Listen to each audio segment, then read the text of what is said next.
Assalamu alaikum wa rahmatullahi wa barakatuh. Balamusizaako basewe ne banyabo amanya n'eddoboozi nze Ibrahim Mukasa ku Extra Digest mugoba nsonga yonna gyosinzira okubanga otulaba negatiddwako mukwano gwange muganda wange blood wange munywanyi wange bwe twazirunda muyimbi naye nga currently abesinga kata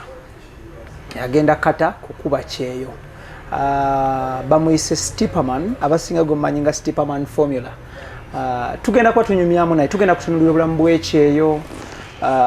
he's to share with us his story agenda atya ku kyeyo music akikwasaganya atya at the end of the day buli kimu kitambule bulungi nnyo but before we go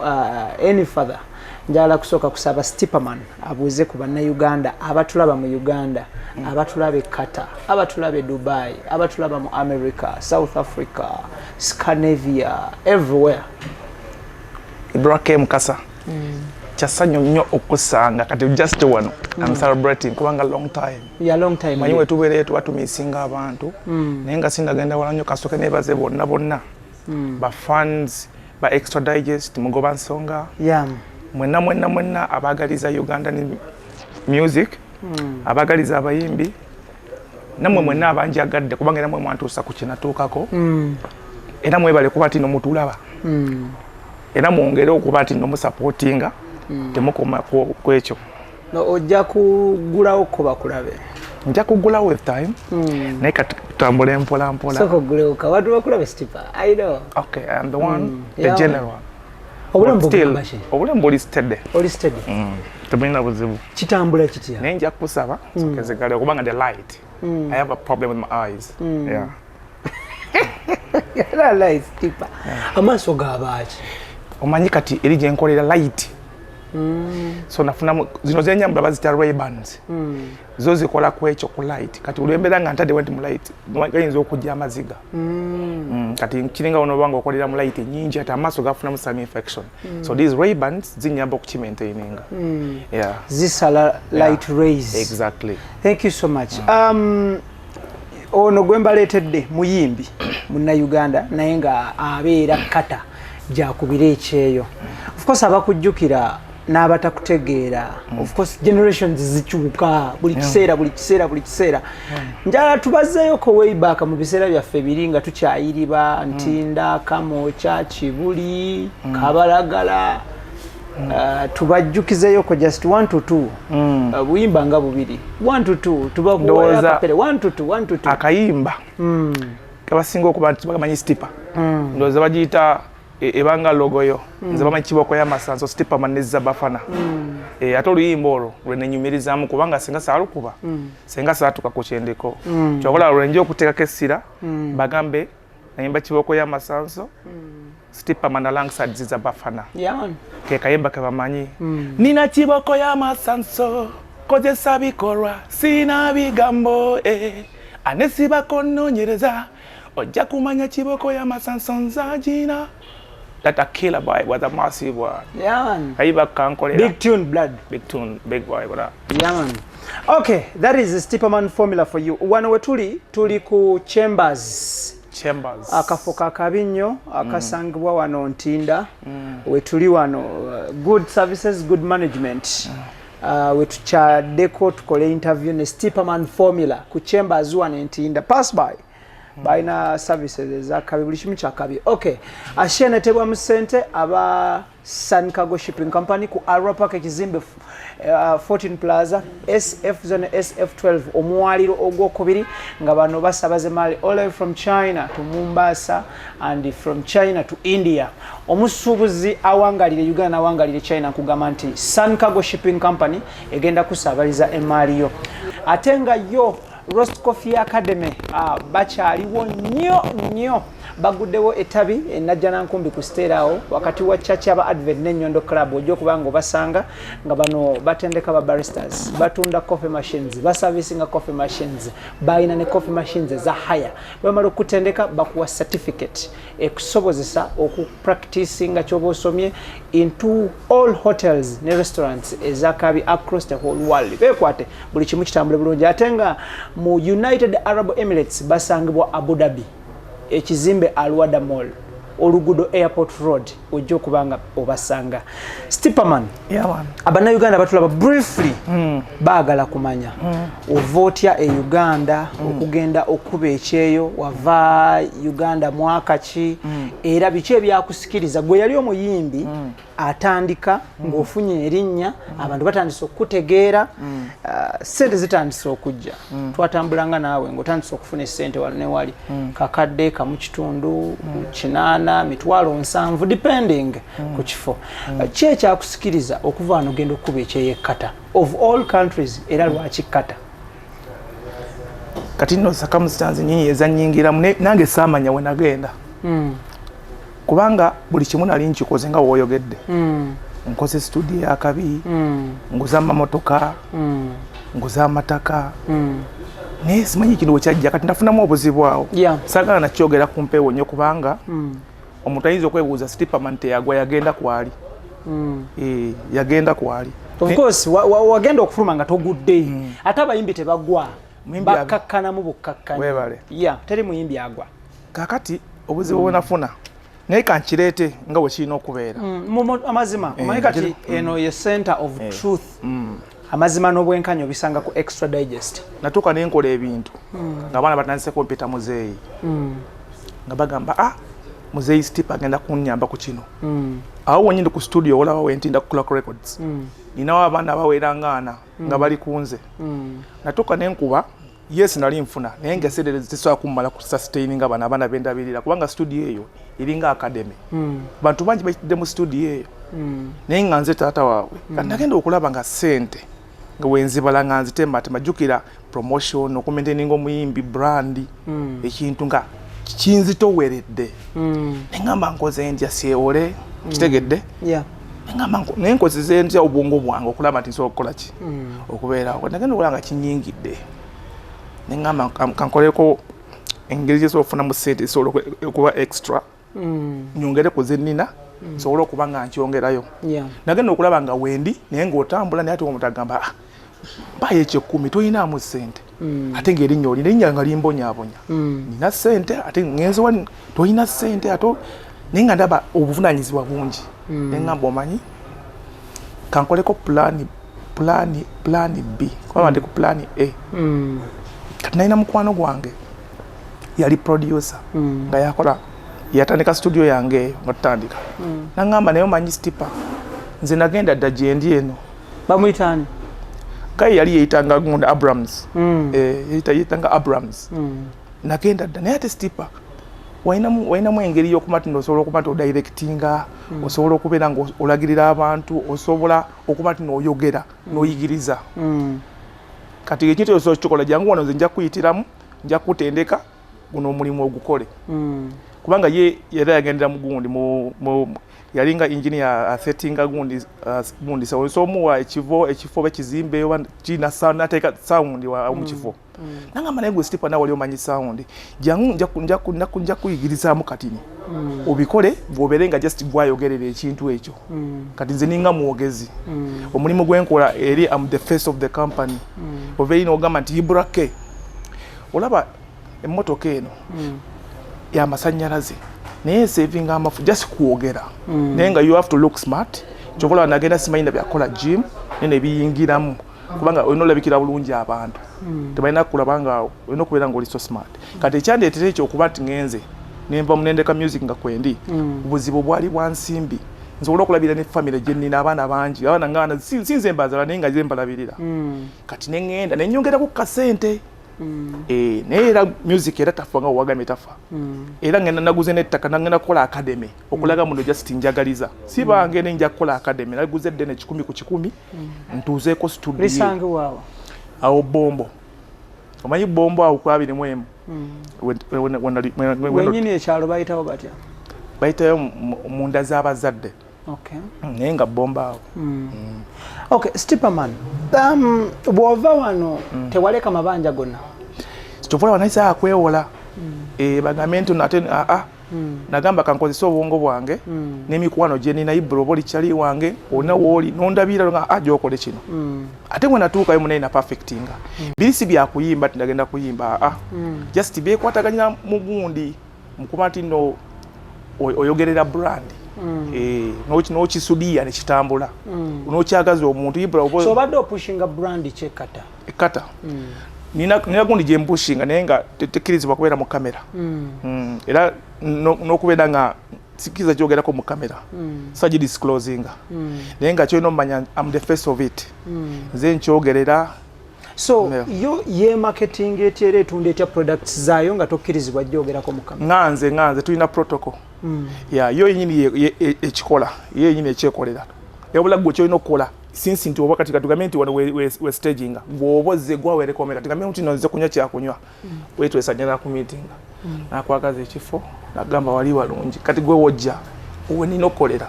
mukata musangi bwawa kati nze kata wonsanga ekifo bachita Muntaza ze wensula ne company je located Extra Digest mugoba nsonga tulina Stipperman formula wano wotulabira tunyumyamu naye yava wano nga ayimba n'agenda ekkata akuba ekyeyo of course atandika obulamu bupya akyuse ku bulamu okulaba nga buli kimu kitambula bulungi nnyo wano waliwo ebyali bitambula obulungi n'ebitatambula bulungi as well like any other human being so nkujjukiza nti aba Almeridian Ventures Limited abasangibwa entinda okafene stage moyingirako munda batwala bannayuganda okuba ekyeyo kata nkiddamu Almeridian Ventures Limited bakutwala kuba kyeyo kata bakubire ku namba z'essimu ezo z'olaba oba ogende ku Facebook page yabwe eriko Almeridian Ventures Limited otandikirawo oba nnyonnyole between the age of 18 years paka ku myaka 45 bajjako bakutwala okuba ekyeyo ekata ate nga yo Dynafarm baina food supplements, baina fertilizers, baina organic supplements ezakabi atenga their supplements aba products tezina side effects omwami n'omukyala ali eyo nkubira omulanga ngwetanire products za Dynafarm obo bakubire ku namba z'essimu ezo buli kimu kitambule bulungi nnyo Stipperman ekyo tujja kukiddira wavira wane Kampala wali okoze collab neziza Bafana sako simba wakata Almeridian yetwala abantu ekkata okube kye ekkata era bagambire ddala nti yesinga kata tojja kwejjusa bagambe bajje ekkata kyo kyattabo ze muna Uganda naye nkugambye temuli mu buwaani sibakubidde kalango nekulaga nange gye mbadde nva chances zi coincidence wattabbo ekkata wattabbo yaman okay Stipperman wakola collabo ne Bafana nokola collabo ne Yangamulo nokola collabo ne Mickey Wine kye kyalemesa collabo yo ne Bafana okukolerwa video collabo twagikola video anti mu budde yakolerwa video but afterwards naina kinalimbala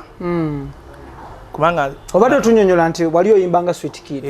naina kinalimbala nali nyimbanga Sweet Kid kati nga abantu bandabanga Sweet Kid nga nemedde mu shadows za Sweet Kid nga shadows zinkutte nga kyobolaba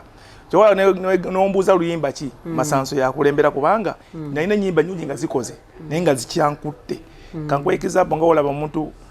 ayimbanga Chameleone abeera ali mu shadow za Chameleone kati osooka n'ogamba nkoze nti okuva mu shadow ezo kubanga jjukira yaba akulembera ensigo ebeemanyi kati nasooka ne ngamba kankwata oluyimba luno wana posting nga tigenda kukola oluyimba ne Bafana Bafana yali ali ku chat nga ali ku piiki ye kati ne ngamba nimpostinga Bafana yanzikiriza yali yanzikiriza mu na talent nana ngamba Stipper tugenda kukola enkya kati oyangamba omanyi njaka nnyo nenje postinga titi enkya studio session Bafana Stipperman kumbe Sweet Kid ate friend wange ku Facebook kye yakola okibanya nsinga akajja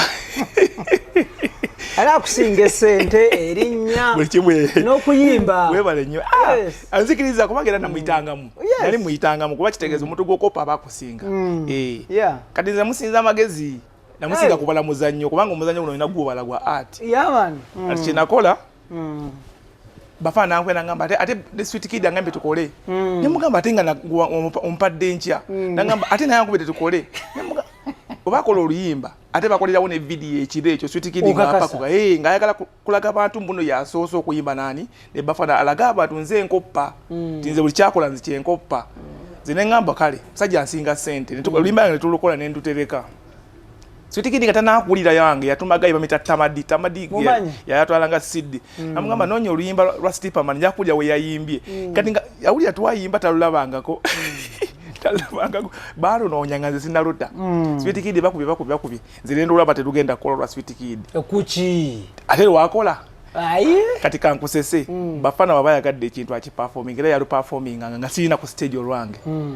kati oluyimba lwange nenda banga siti tugenda kola bangamba Stepper katita abana bambali aba organi abo ba Majestic Plaza abantu ba Raj ta oluyimba lwa tabbo ate wayimbye dobozi ddala kati Sweet Kid yanawulira wanataka mu Majestic ebatandiko tambula audio Sweet Kid nalulira waluna saje kyasusize dobozi abane kyaliko zite dobozi tukola video yafuka yansasage ate kinakola buli kasente ke nafuna nagamba noko nange nategede ndirwa kabi nalupushinga bukedde ngolwimbo lwesi byako ezo zi TV zonna za kabi TV zine zali mu Uganda zali za tapo WBS nga zikuba vibe ate nga neba presenter wanzikiza mpaka makisajja go wakubye nanyumirwa yali simanyi ndina star nga oliwempita bagambo ate nno ekyasinga okuneewunyisa woyimba kolabo n'omuyimbi batirajjo kiringa kati nga olaba kwa example ya muyimbi ki nti Papa Sidi we yayimba nga ne Chameleone nga balina batimba Chameleone Papa Sidi nga Papa Sidi wabata tazenda Chameleone baizo ga bate Chameleone yaliwa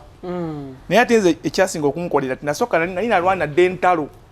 nga bamanyinga Stepper tiwola omuntu yantimba nga Stepperman kiboko y'amazo nga ne bafana wabataze nga nziria bebale nnyo ate nga performing nga nalina energy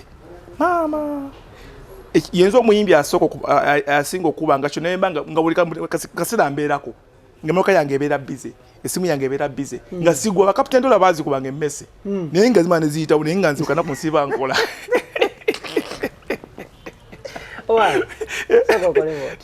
okay Stepperman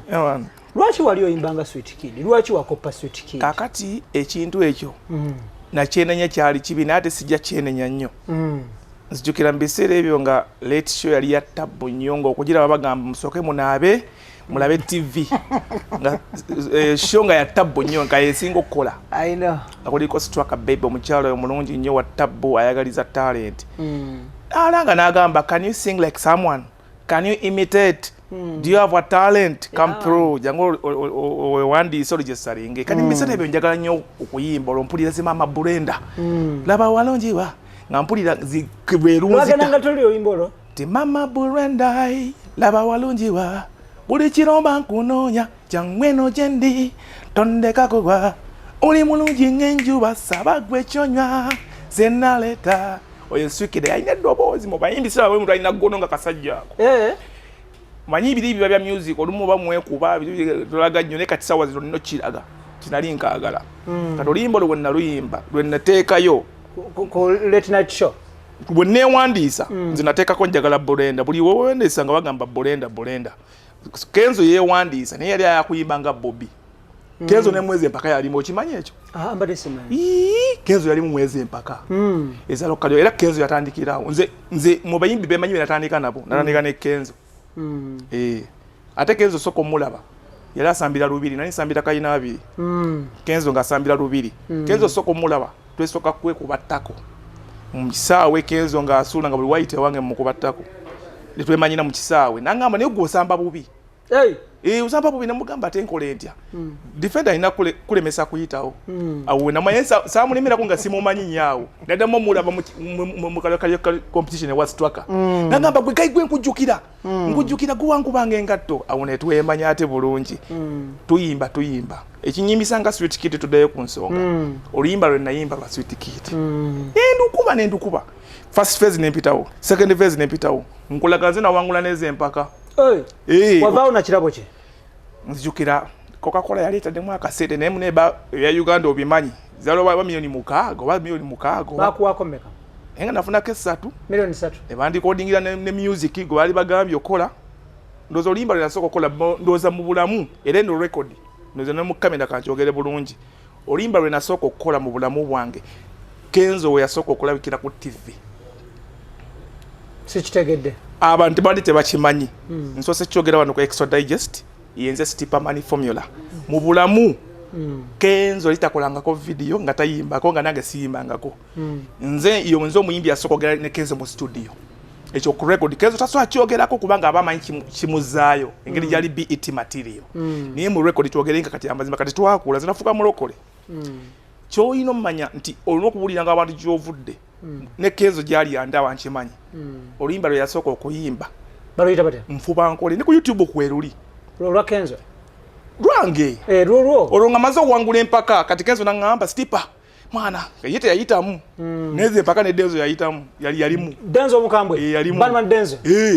yalimu bonna balimu naye tebayitamu kakati nga ze star nga bagamba akasajja ka Stipa nzino ziwangula kati Kenzo n'agamba Stipa ng'omanyia oluyimba kukakasa Kenzo yali ayagala music oyo mwana yali passionate zina nimpangule naye nga nze sifaayo nyomanya abatawangudde baba oba oli comfortable omanyi omanyi become relaxed ate Kenzo yali ayagala nnyo nangamba naye mwana tukole ffe n'oluyimba n'olwo oluyimba Jimmy yalukola Jimmy Mugema yakola Mabete Kenzo yasasula ne sente ezo mu studio yasasula oluyimba lwe yalusasula nga yayagala nga nganzi nawangudde kati Kenzo ye nganze ndi star bo yayitabo sente mmeka bisere yasasula mitalo gyali 10 Kenzo yazisasula yali 10 in fact yasoka na kuwaka 5 na malai watyo wa Jimmy mulito penny olimbo Kenzo yasasula ne video kati jukida Kenzo nganze mpangudde olwemba mpangudde Kenzo yagala ku ridingira kunze yali ayagala erinnya lyo omwana oyo ate nze jukira Kenzo yali yeyitanga na Kenzo man yayita Kenzo man kati nimugamba Kenzo man era neyekyusa Kenzo yasobola kweta Kenzo man kati naye amane yetuula Eddie Kenzo kitegedde Eddie Kenzo ninga yeyitanga Kenzo man kati neyita Eddie Kenzo neyekyusa so bwasasula emitwalo 10 mu Little Pen mukola oluyimba eyo kolabo yali kolabo tugenda mu studio yali kolabo olomaze wangula kati oluyimba lwengenda okuyimba tugenda kuyimba naye tugikola nga kolabo naye tugenda mu studio Kenzo biseera ebyo Kenzo yalinga era kankubulire bane era omuntu amanyi okuyimba taba na blessings kirabe ne example sozira bane mu Uganda abantu abamanyi nnyo okuyimba tebaba blessed kwane Kenzo ne mu studio okuyimba ngolebe da kimute wanyamu n'okuyimba chovola yayimba katono kubanga tiyali competent okitegedde nayimba katono limba tuloka kolaba ne fuluma video tujikola wetukola video Kenzo yali kunaku lwatukola video Kenzo yali mulwadde nnyo kininga wenakola appointment ibula jenge tugende ogenda kunkola ogenda kulaba onaku lwogenda okulaba onaku mbera nonkubera nga bandi mulwadde sijja sobola Kenzo yali mulwadde nnyo era olaba video eyo yali mulwadde nnyo yajja nga akankana wanga yali ayagala nga wuli ataya kusuba mu kisoko najja nga atintima era n'olaba engoye zali ayambadde ngalaba era omutunuulira olwa otegeera mu ye Kenzo naye nga yali yeye mu video eyo yali esooka eyo najja ne tugikola ne muwoya tugikola ne tugimala kale kisinga okuluma Kenzo nga tumaze oluyimba olwo zekyemanyi ne Kenzo ekintu ekyasinga omuluma ekyasinga omuluma Kenzo ate nga Mukama Katonda kyobola anjagala nnyo sinzi nakikola kati tutuuse bagambye ku late show bala kukyaza abayimbi abayiseemu ani abawangudde kajukira Kenzo yali abaze ku late show bamukyaze naye ajireko je kuba teyayitamu naye nga ayagala kugira kuno oluyimba kati bankubira jangu kyali nteeka y'amanyi eryange ne Eddie Kenzo bwe tutuuka wali ku gundi ku reception okuyingira kabagamba tumanyiiko n'omu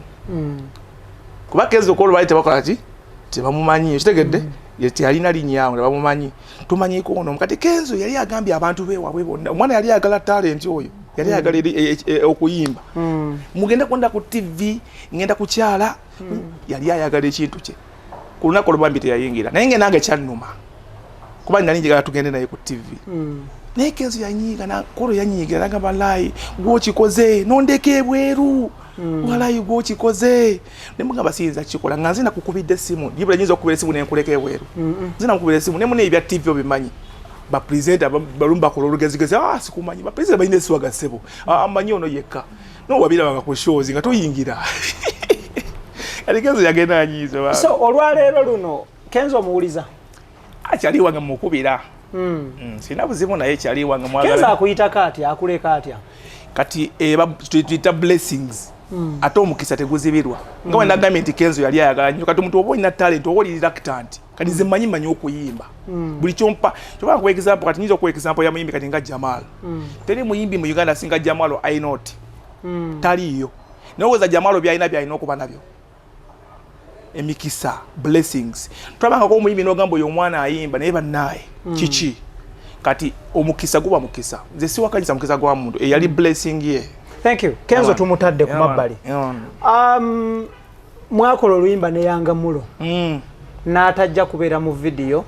N'ofuna akavubuka akalugwala. Wakajja Kibuli eyo. N'okateeka mu video nga kafaanana Yangamulo. Kyava ku kirwaki? Why? Ate Ibrake ne wanga okola program yeno preaching anyi ekintu kino kyomala abantu batusinga abajamaika industry yafe yagana okula ofuze kanchitwale nti yakona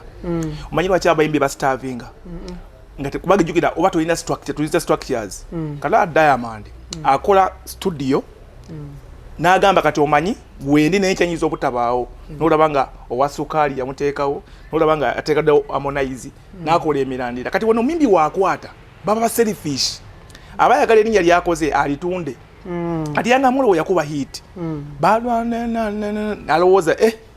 ensi akoze eki ate yabikolanga bangi ne Bafana yakimukola we yamala okugwa atayagala kusaba kifo mu Magic Empire kati namugamba tukola oluyimba nagamba wali buzibu tugenda dukola nga ndi ku simu naye nagamba naye kati ogenda kumpa mmeka kubanga nali njagala wamwasene meka nali njagala okujja mu studio namwe emitwalo gyali oba 5 okujja obuzo okuteekamu amaloboozi kitegerera mu emitwalo 5 kale nga mpulira njagala akasajja kwekali ate nga jjukira erinnya weribeerawo nawe obeera okola kubanga ezo emitwalo 5 wemanzi kuwode zikola mu nnaku lumu weyajja mu studio enkuba yali etonya n'okutonya manyi studio yange eba clean omanyi musajja kye yakola enkuba etonya sabu tajjaamu ngatto n'agirinnyamu bw'ati n'ebisooto ate ayambala bi brown boot n'agirinnyamu nengamba producer nga yali Moze Cloud omumanyi agaba mugamba ajjemu enga muleke oyo star togera kuyanga mane abasenga bayita Yangamulo Yangamulo nga muleke omusajja naddugaza studio yaffe yena ne yefuula star nene tuguma twagala linnya anti oyagala collabo omuganda gamba kyoyagala kikuseeza kati ne tuleyinga nagamba yo yefuula wakabi asoka kunywa njaga wobiki na deli akolanga bajamaika biki na deli bwati na manager yo where pande producer Moze Cloud where pande producer na afimba yo kati echo ani apande producer bategeeza ache where pan waliwa producer where pande producer where pan tegeeza producer aliwa where pande producer wow kana nilimugamba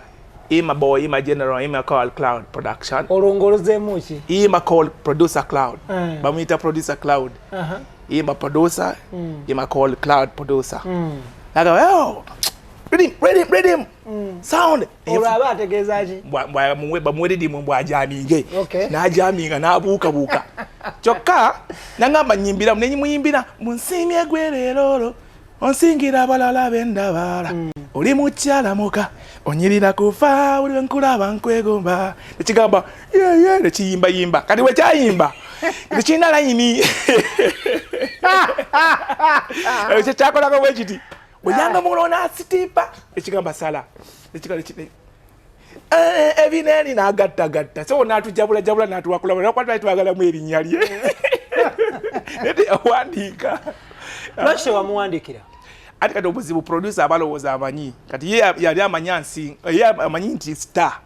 amanyi star nyansinga ate amanya mbu yansoose busoosi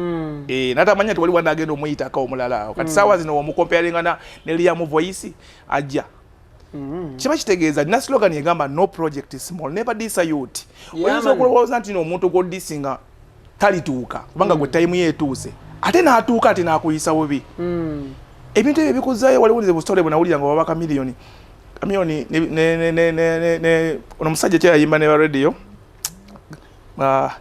wewe gaya yali wakabi nnyo wa Shanks VVD eseyo nga baga nti yali we yakwatira nga tumutuukako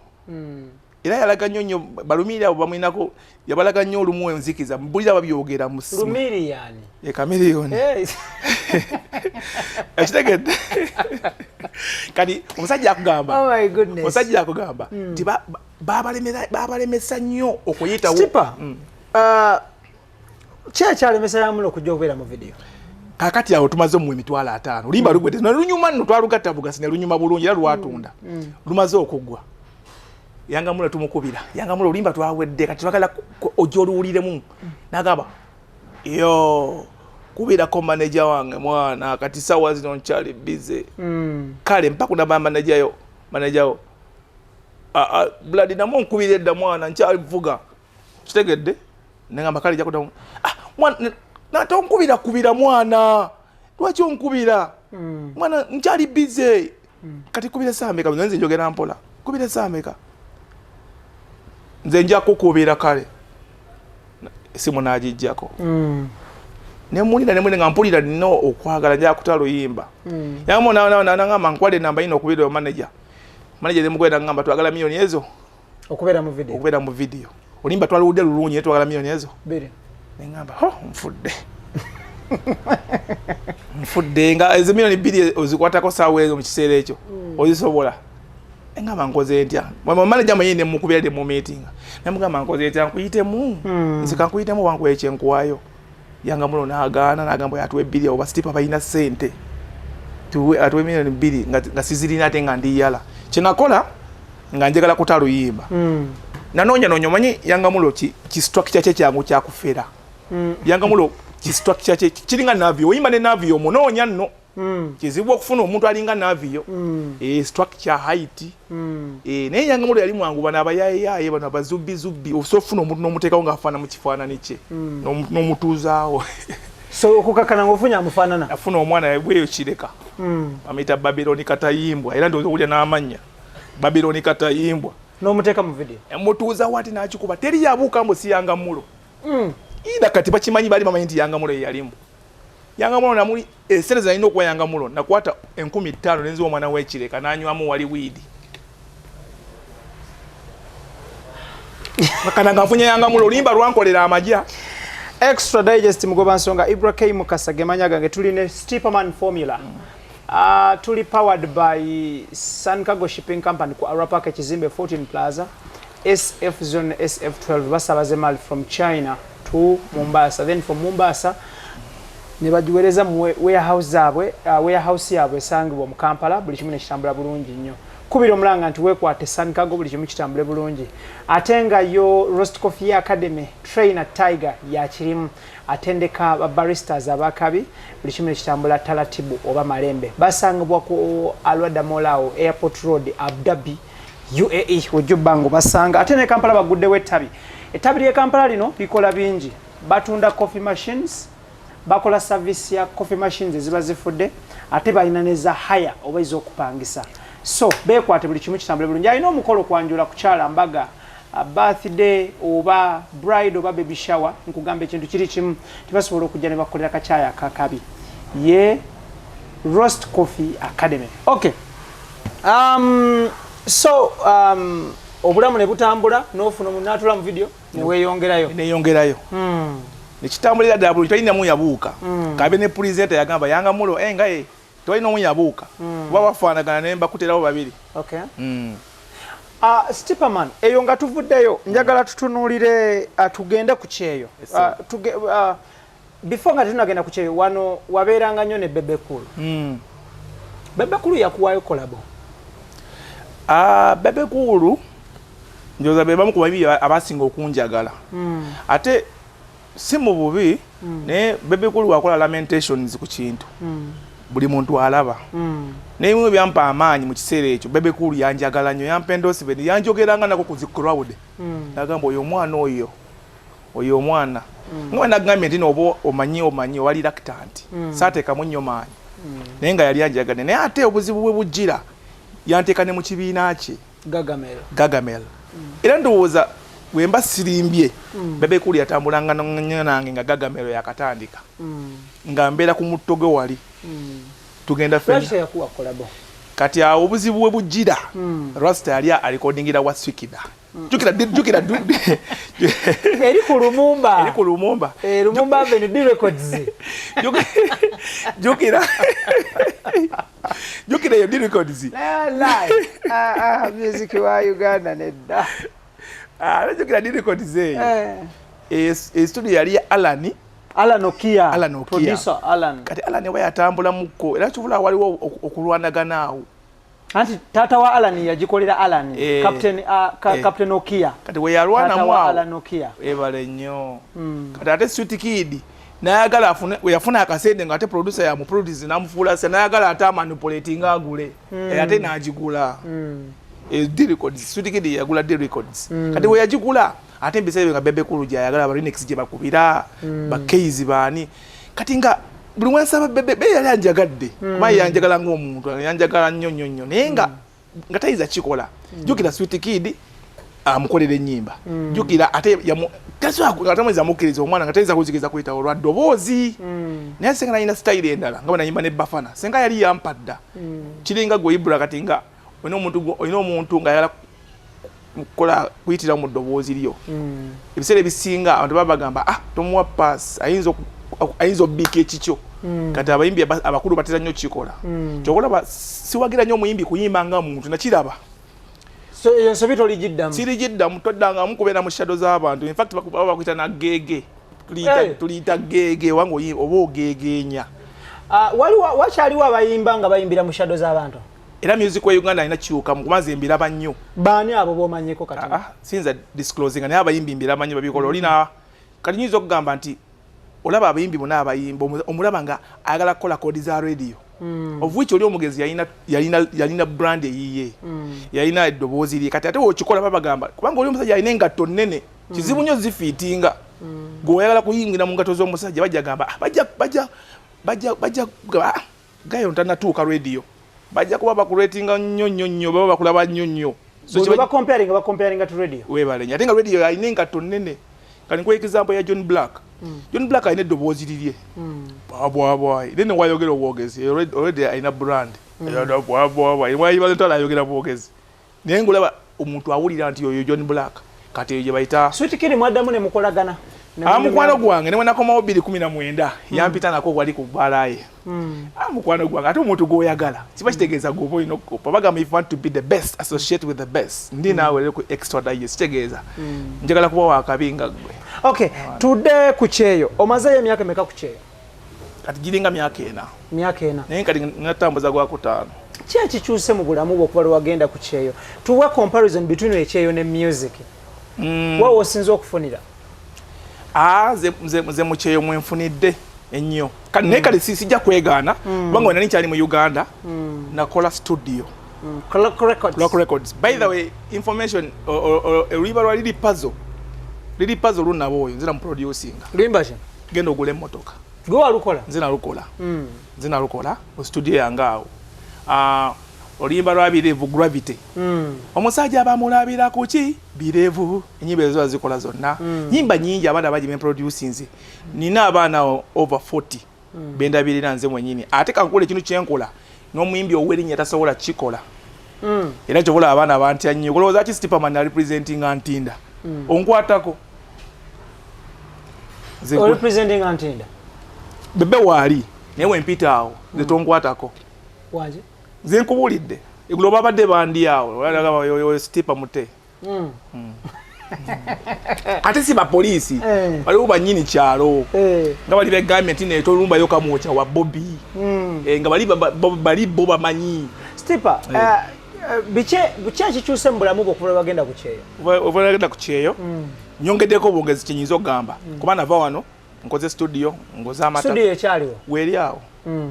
okay nkoze studio omuyimbi byali yeetagala nimbikoze si mmotoka emu ni mmotoka bbiri byonna mbikoze nguze ettaka wali egayaza ku St Juliana kati ate nakomyewo naguze eddene eddala ebombo njagala kukola academy sawa nnyo okwekulemeza ngenda kuddamu nnyo nyimbe music is my passion so okuddamu n'ennyimba yo kamu bubiri nga bajuliana bakola ngere omanyi abantu abaana bagenda okuba ekyeyo Saudi Arabia, Dubai, Qatar, Bahrain wonaawo bakaaba nnyo nti sente ze baziweereza e Kampala ab'eŋŋanda mikwano gyabwe n'abalala bazibba ne bazirya gw'okoze otya okubanga sente zo z'okoze zonna tezikuyise mu ngalo olina ebikalu by'ozikozeemu teweesiga bantu kabeerenga maamawo wangi teweesiga muntu yenna ng'oli ku kyeyo era omuntu kino nkiddamu ku kamera omuntu alya sente z'omuntu w'ekyeyo oba okoze bubi nnyo banaye abaana batoba abaana abo babonaabona era woozirya sente zo tezitakuba za mikisa naye kuleka nti funa banka eri stede kati zina nayinterekanga mu Barclays yafuuka Absa eri international ate oba ne visa card osobola okubeera nga anywhere you can access the money kitegeera naye tuwesiga muntu ofuna sente zo zonna ziteeke ku akawunti yo ziwummula ogwo okomawo ozikozesa ekyoyagala tomutagamba kankuzimbira ennyumba ajja kwekuba ku kizimbe ky'omuntu agambe eno ennyumba gye nkuzimbidde okomewo ogwa eddalu waliwo juuzi omwala gwe nalabaawo ng'agudde eddalu awo lwa sente ze yakomawo ne bamugamba ennyumba ensi nnyumba yo baazimulyako zonna so teweesiga muntu oba oli ku kyeyo sente zo ziteeke ku akawunti yo zijja bbeerako safely okay gwe wabuuka otya okubanga sente tozesigisiza bantu olufukozi ndi muyaye mbadde ife tubadde bayaye ibula twayiribanga naawe tokimanyi naawe omuntu omwezi omwesiga kasente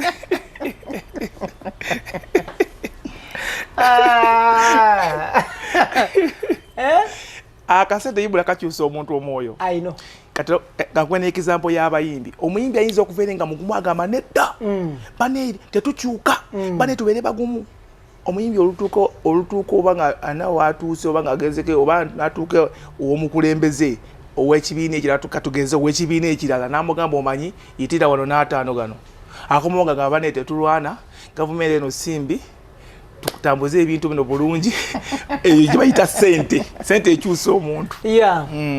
so Stipaman emyaka ena gy'obaddeyo ate ogenda mu gwakutaano ki kye weenyumiririza mu kyeyo bino byenina sandi bikoze senga mbadde ennyimba abayimbi tuba n'amannya baba n'amannya obalaba tukola car washes oba n'erinnya n'oyimba ensi neekumanya erinnya likubonyaabonya ibura erinnya likubwebi tuba tetulina sente ate n'ekirala kyenjagala bakyuseemu baenforcing copyright basobole okufuna sente nange mwenyini neeteekemu tu enforcing copyright abayimbi banyumirwe osanze kusoomozebwa ki mu kukuba ekyeyo okuba ekyeyo tozooleyanga mulimu naye nekintu omulimu gwe nafuna ngwagala kuba tegundabisa toyinza kundabako waliwo emirimu egirabisa gye giri omuntu ayinza ogenda nakuba ekyeyo nakola construction gukutama kubanga obeera bweru obeera osiiwuuse tofaananika naye kati nze wondaba ogamba akasajja tekabeera wano okiririzaawo era tebakitegedde naye kyenjagala nti mukama katonda no mulungi tumwebaze yesi yanzija wano nantwana enkuba ekyeyo naye omulimu gwe yampa ngwagala kuba mbala mu motoka nga neggalidde erimu esi motoka model 2022 jobeeramu bali bavuga ahead omuli Uganda bavuga motoka nkadde fe tuvuga ahead 2022 gye tulina olina enteekateeka ezifuna obutuuze kata tabagaba butuuze lwaki bw'omala ebibyo ngodda enteekateeka gye ninda kukola kuvaayo kukola byange wano wabula obeera resident Stipaman amanya gamatuufu gwane zabampita John Baptist gemanya ganga gaddala kyolaba biseera ebisinga eryokubiri yagaa ndikuwulira abantu bajenva tofaayo speak your name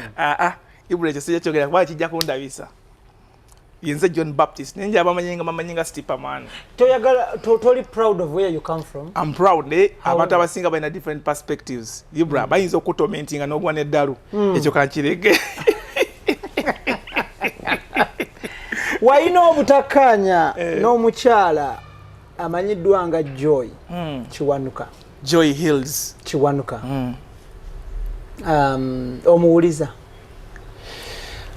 kati omanyi nga nagambye nti nali naluzinga contacts zonna naye nga ye Joy Hills y'omu ku bakyala gwe nsobola okwogerako nti yannyamba nnyo by the way ne mu biseera ebyo wamutwalira Bebekulu Bebekulu n'agula engoye n'atasasula ngoye olutalo ne lubeera lubi nnyo oyogedde bubi olutalo ne lubeera lw'amaanyi nnyo awo Kristo omwogeddeko bubi n'atasasula ngoye omanyi abarasta balina culture ate omuntu yenna ino omuyiga embeera kati oyo star tolina kwogera naye nga muntu wa bulijjo Ibra wemba kubira essimu simalaga kubira but lutalo lwali nti yali aluddewo okusasula engoye ye teyategeera protocol ya rasta yena alowooza mutaza kuloza bebe ko zinze mulimo okusasula ezo bebe kulu yali tamanyi oyo yali amanyinze bebe we yali shootinga video ye video ya bogolako we bogolako yes bebe ebintu bye yayambala ebya checked binyambula ne t-shirts bebe n'abaana ngamba bebe ko in fact ayina mwewe ye engoyeza ina jazigula namana bebe gwe watwalayo Joy yes ati zina mukubira nganje ate ne Joy jukira ne sister yali yagala kumanyikibwa kati omuntu olina saloon olina boutique oyagala bakumanyi era you have to associate with superstars kati nawana ngamba kubera ko bebe kulo nenkubira bebe namugamba bebe waliwo omukyala wano mukwano gwange nanga okakasa mukwano gwo namugamba wanyinza saa abantu besimanyi manyi bebe kulo muntu ali strict nemugamba ali so strict mumanyi nemugamba rasta atali straight rasta ono omukyala mumanyi mukwano gwange ate ampromotinga n'okumpromotinga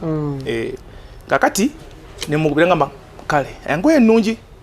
nga rasta nnungi ate nze amanyi nali ntunda ngoye wali nalina botiki yanga entina mu kafene kale muje twakwata engoye ezo ntuziteeka mu ya Joy tujja bebe kulanandika okulonda mu engoye zonna twalina ebisaana bebe kulonda mu engoye zonna ennungi ezakabi Joy namugamba namubuuza bebe namugamba kati zino za mmeka ne bateesa waya mwamugambye milioni bazaali nnya abazaali milioni ebanya zaali milioni obanya ziyajja mu n'engatto byonna kati bebe namugamba kati wano sirinaamu ssente wanyi bebe yetaba na sente awo zibera bamanager babanazo olumu yite bikiriyalinga nagamba sirinaamu wano ssente naye njagala okwatagana ne mukyala wange manyi zona yali yakadda nga yakava mu kunoba jukira we yali yagendera nga zona ya manager akwata amasimu just zona bali bakoze omukago ne rasta nga yalina okubeera nga ye manager ne batambulanga ne bondo jukira namugamba mukubire yajja okusasula okitegedde kati nga omanyi abakazi era Joy yajja yambadde webuti nga omanyi abakazi Joy yajja yambadde webuti kati nga omanyi abakazi era watuuka wabalowooza bayagala wanaawo omulabe naye rasta omanyi tatu ebimulya kati ye Joy yalowooza nti obaki ye tebyamulya kati we yali amugambe kubira Zowena ye Joy yakubiranga ani bafudde ate bafudde hello ani ano ono Joy ki Joy wa stipa owawa owengoye nakugambye kubira omukyala yagenda okuwa sente bebe kole we yamugamba kati ye Zowena tayagala kubira bebe kole Joy takubira Zowena ayagala kubira ani bafudde nga ayinza obanga we yesoma ku salon ye twankubira bebe kulu manyi omuntu werinya omuntu alaga akasimu tegede ali yakubira bafudde emirundi egibwera nabagamba nyabo nakugambye kubira mukyala wange kuba ye manager wange akuwe sente toddamu kunkubira simu kati Joy yaka chamdismentinga nabeera nga avuddeko nagamba ne stipa omusajja wuno nze simutegeera nze omusajja wo stipa oyo gongamba simutegeera walayo omusajja wambwa nemugamba toyogera bwotyo oyo rasta kyali wange nnyo toyogera bwotyo oyogera ebyo ebyekisiru ate oba ondabisa omusajja ndi mu kibiina kye ate tonjawukanya na rasta kitegedde koye era gwomuwagira era nkimanyi naye ebyokola bya kisiru nemugamba obuki badisi wange omwagala bwiki nemugamba tukwate empola akanyo zikuwa nazikuwa nze nemukubira amarasta basi nangamba jangu okimeko sente zo madamu nemuwaka ekitundu wazaali milioni 2 nenzimuwa nemugamba naye tukubira muki bebe kubira Zowena emanager we kati ate era Joy yakubira ani bafudde namugamba naye gwe bwemba njogera ebigambo bino mbanja yani yakuwadde namba yange okitegedde kati ne bakyankala nawo nagenda mawulire naye nga tebamaliriza singa yakubira Zowena singa byanzimuwadda paka nakati akyabanja era teyazibwa aba bebe kulu omumanyira bebe kulu yamugamba kati muleke obageze mbawulire nze bampita intercooler kitegeeza bebe bantan kitegeeza ki ali ye wate bweyayogera yagamba muleke oba alowooza eyo nga tuvuddeyo lasili nga tuwunzika waliwo omukyala eyali akuwasizza Stipaman Tereza wao ku national TV sebo. Tereza unze bampasanga ko Tereza wao. Omukyale yakukolera music awa kuteekateeka mu sedi yali ategeka ebivuluvulu. Tereza awo zitabampasanga ko. Yakuwasa teyakuwasa. Tebampasanga ko shibi nnyo. Naye omukyala gwe njogerako mutegeera. Simanyi na mumanya. Kaitana. Kati Kaitana tampasanga ko Kaitana. Tampasanga ko. Yesu oli yali friend wange. Tegedde. Ate nga ali sigamati yana sente zange tampasanga ko abajja kuleka try tukolagana. Ti aine bala ati za performing artist. So nga nzija nendetawo abayimbi bikiwe kitowe kyali. Ali kukiye kati. Atali wali Australia, ali Melbourne. Muwuliziganya.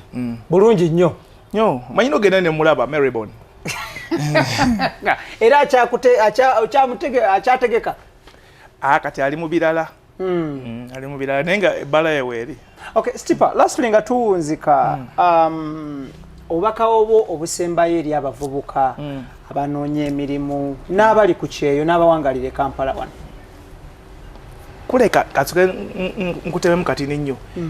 Nebaze Mukama kuba kireka aba yambuusa COVID. Kuba bwe nagenda bwenti COVID n'akwata abayimbi. Obanze kati nandibadde ntya. Kuba ndaba n'abansinga amaanyi bakola ki? Bastavinga. Music ono tumuyimba naye mu Uganda tanakola bulungi tukirize. Tanakola bulungi olaba industries abasajja aba Tanzania. Banga bo bali ku labels osanga omusajja Diamond anyumyamu ne Jay-Z. Ninga ono kizibu nnyo kirabe Kampala. Kitegera abasajja bali ku labels akabi. Tana tukolera bulungi.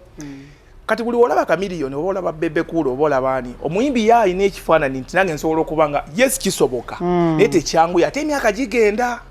ebiseera ebisinga waliwo kibayita opportunity cost otuuka n'osalawo nze nali nnyimba naye ne ŋŋamba nedda Stipa omwana wange n'okula wuuyo akuze nedda naye n'atuusawa nga nnyimba yes nnyimba bulungi nfuna obusente butonotono naye bunaatuusawa so omuntu andaba ku TV oba ofunye omukisa ng'ofunye omulimu talent eba talent eri omala yatuyimbira ku myaka meka naye ng'akyayimba eddoboozi terifa tekulinga mupiira tyana mu etaano bakusazeeko oba ofunye omulimu n'abayimbi abamu mbalaba bagwedde luuli n'avaako because of that depression sente tewali tebakyakola ofuna omulimu osooka n'okukola n'ofunamu n'emirembe n'oliyita kisingamu wokoma wera osooka okuddamu n'oyimba essaawa yo n'eddoboozi terifa so nkubiriza abantu bonna abali eyo talent tuzaagala neyo gyeni nsigala nnyimba kubanga bu birthday party ebiki abantu abalina zi party to bakuwase nemeka bayinza okuba bampayo nga$2,000 buli show eza dola ezo za Qatar ate $2,000 ziba million 2 eza Qatar $1,000 ye million emu ya wano okay show bayinza okugaba kankuwayo 2 kankuwayo $1,000 no performing no surface just nga sina wanene nnyo just abantu bali awo kitegedde noba kuba bulungi patterns no dewe ne webaka. Thank you. Tetugenda kubanga tusukawo na koralero njagala kwebaza Stipaman. Tujja kuba tuongera okunoonyaako. Nkuwulidde oyogera Lujamaika lupatwa. Bazita Jamaican patos. Kale okubajasa abantu b'empangana babasinga bazikozesa nnyo bakozesa nnyo olulimi olwo. Kati abo abantu bo wangala nabo njagala obaweeyo obubaka mu lupatwa. Obatwa. Ali kana bannayuganda yatula. Wabali bannayuganda omaze obbawa obubaka mu Luganda n'abali nabo bawe. Yeah man, to the whole of them, the Kiata people, befriend them alongside Ibrahim. A lot of people, a lot of my phones watching me in the quarter where I come from state. I tell you that Redeem Akam, me have a latest vibe titled Muchala alongside Daddy Andre. That's my latest vibe. So we give thanks and respect to you for watching this show, Extra Digest. The mutes call me one Stipaman, for the biggest article dancer respected globally. Sign out. Baby take debo. Hey. They were drag. Globally. Extra Digest. Ibra K Mukasa. International globally. Global. Pattern. Global. Global. When I remember, but man, I feel me live another day. Them a feel me dead and gone far away. And I go listen, that's what I'm a feel me body. Ja upless on your mona already. Ja at the general. If you are bad mat then you are the criminal. One day you are face your funeral. And you have a gamba, eh? Omuntu atayagaliza mujameka mita bad mind. Omuntu atayagaliza akwita bad mind. Kadama agamba bad mind people. Now I feel me live another day. Yeah man. Them a feel me dead and gone Yeah, man. In a Liguli side, Yeah. that's what I see me body. Now, Yeah, when I go to Ja at the general. Yeah, Katonda man. ye abala byonna Ja at the general. Katonda Ja at the general. If you have bad mind, then you are the criminal. One day you have 50 years your funeral. A funeral no facing olumbero lukutta. Hey. Oh, why? Ebe wabisomera mu ssomero ki? Asaso bajasi benkola nabo. Bajama ikabe nyini. Baba Kingston. Benkola nabo ya. So babera boogera ebyo. Ate bo bamanyi Oluganda. Hey.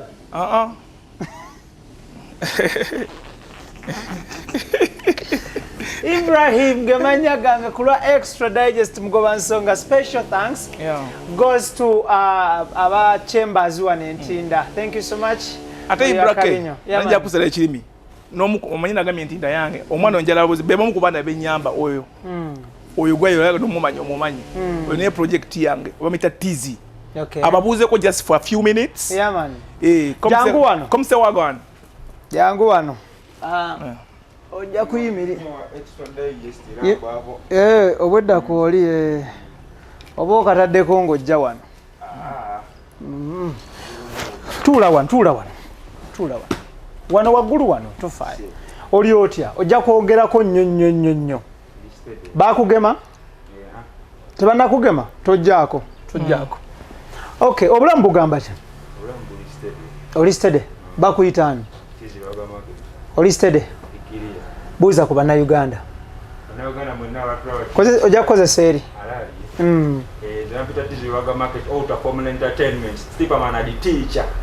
Ono ye buli kimu wano Ntinda mwana fa tuwereddemu mu bingi nnyo ne wabataliwo era abeerawo tabawo mu buntu naye ng'abawo bakatugufuna biki byonna kyobola beera weetuli. Thank you. Tetubonaabona. Bakuyita ani? Tizirwaga market. Erinnya ly'eddala amatuufu. Amannya gange amatuufu bakita Kizito Latif. Obulamu bulungi? That is very good. Assalamu alaikum wa rahmatullahi wa barakatuh. Alaikum assalamu wa rahmatullahi wa barakatuh. Ninga nze nkwagala nnyo. Thank you. One love. Nze wano nga nkitegedde. Yeah man. Chakabi mwana wa mama. Chakabi mugana wange. Okay. Kale Ibrahim Mukasa Gemanya gange. Thank you so much. Abarost Coffee Academy. Thank you so much. San Cargo Shipping Company. Thank you so much. Almeridian Ventures Limited. Thank you so much. Dynafam. Mbagaliza birungi bye tubadde ne muganda wange ono Stiperman Formula. Musajja wa kabi blood wange twatobanga naye way back nga bo bali muraga ffe nga tuli mu mawulire to forging way forward till where we are olwaleero luno tukyebaliza Katonda eyatonda eggulu n'ensi. Allah w'amaanyi, Allah abadde wa kisa gye tuli. Stipa nkwagala nnyo, tujja kwongera okunoonyako. Neeyanziza nnyo Ibra. Abantu abawangalire kata company eriemu Almeridian Ventures ne wabanga contract yo yaggwako ng'oyagala mulimu kwatagane Almeridian Ventures Limited okuba ekyeyekata. Naawe Munnayuganda ali wano Almeridian Ventures Limited ejja kutwala okuba ekyeyekata. Nze Ibrahim Mukasa kulwa Extra Digest Mugoba Nsonga mbagaliza birungi byerere. Assalamu alaikum wa rahmatullahi wa barakatuh. Thank you so much Idris, Daniel, Keith, Antone. See you next time.